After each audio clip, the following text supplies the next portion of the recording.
सीधे चलता हूं मौलाना अली कादरी के पास। मौलाना अली कादरी जी, इकबाल अंसारी जो इस मामले में पक्षकार हैं, उनका कहना है बड़ा पानी गुजर गया है सरयू नदी से, अब तो ये मुकदमा भी खत्म होना चाहिए क्योंकि सुप्रीम कोर्ट तो अपना आदेश दे चुकी है। हालांकि दोनों केस जुड़े हुए नहीं हैं। बड़े सामाजिक नेता के तौर पर आप लोग मांग करिए कि भाई इस केस का भी निपटारा कर दिया जाए। सब शांति सौहार्द से हो चुका है तो इस केस में भी जो है लोगों को आपराधिक सजा न सुनाई जाए, एक स्ट्रक्चर पास कर दिया जाए कि कौन दोषी है कौन नहीं।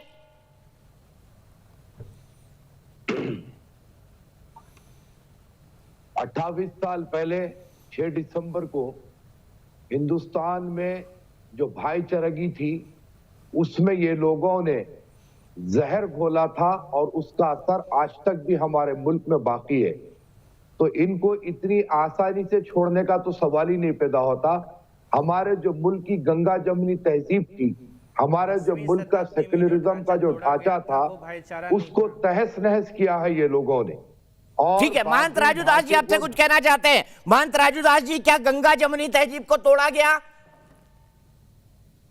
कादरी महोदय, दुर्भाग्य की बात है कि अयोध्या में जिस हिसाब से मुस्लिम भाइयों को लोग मानते हैं साधु संत, जिस हिसाब से हम लोग उनको, आपको जानकर हैरानी होगी कि जिस जगह से मैं जुड़ा हुआ हूं, यहाँ से हमारे कुछ धर्म गुरुओं ने मस्जिद बना के आपको दिया, नमाज का कार्यक्रम किया, लेकिन कभी भी आप दिल खोलकर कादरी तुम आगे नहीं आए कहने के लिए कि चलो ये हिंदू आस्था से जुड़ा हुआ मामला है, राम जन्मभूमि का प्रकरण को खत्म करते हैं।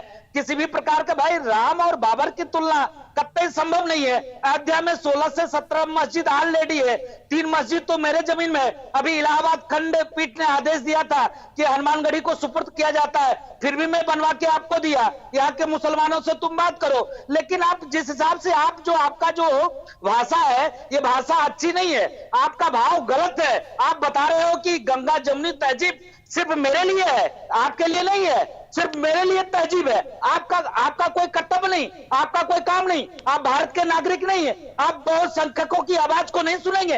इतने वर्ष से राम जी को टेंट में रखा, ये तुम्हारी देन थी। कभी एक भी बार कादरी महोदय आप आगे आए, किसी हिंदू धर्म गुरुओं से बात किया? कभी आपने आवाज उठाई कि अयोध्या सनातन धर्म संस्कृति का क्षेत्र है, यहाँ पे भगवान राम का जन्म हुआ है, क्यों नहीं इस विषय को खत्म कर दिया जाए? कभी आपने चर्चा किया? नहीं किया। अब भी आपको राजनीति सूझ रही है, अब भी आपको राजनीति करना है, अब भी आप राजनीति के शिकार हो रहे हैं। उच्चतम न्यायालय ने फैसला दे दिया, अब ये विषय खत्म हो चुका है।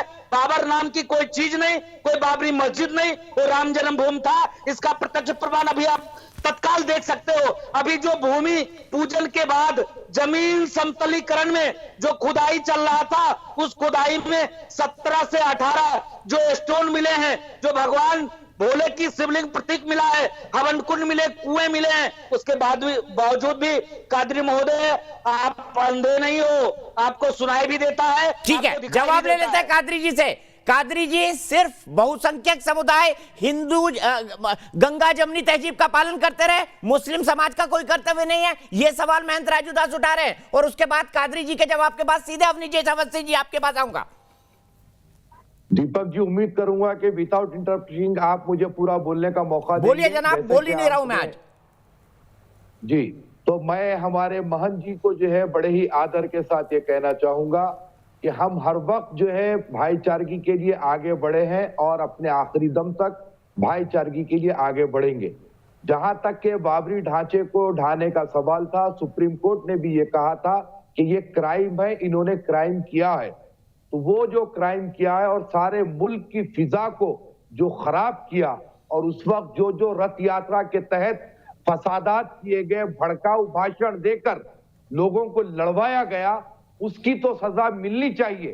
सुप्रीम कोर्ट ने बाबरी मस्जिद के बारे में जो फैसला दिया, सारे हिंदुस्तान के मुसलमानों ने उसको कबूल किया और आज वहां पर मंदिर का निर्माण होने जा रहा है।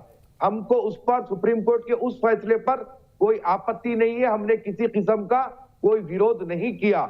लेकिन ये लोगों ने जो जुर्म किया, जो मुल्क की फिजा को खराब किया और फसादात हुए, रथ यात्रा के तहत कई जगहों पर माहौल खराब हुआ, आज उन लोगों को सजा का दिन है।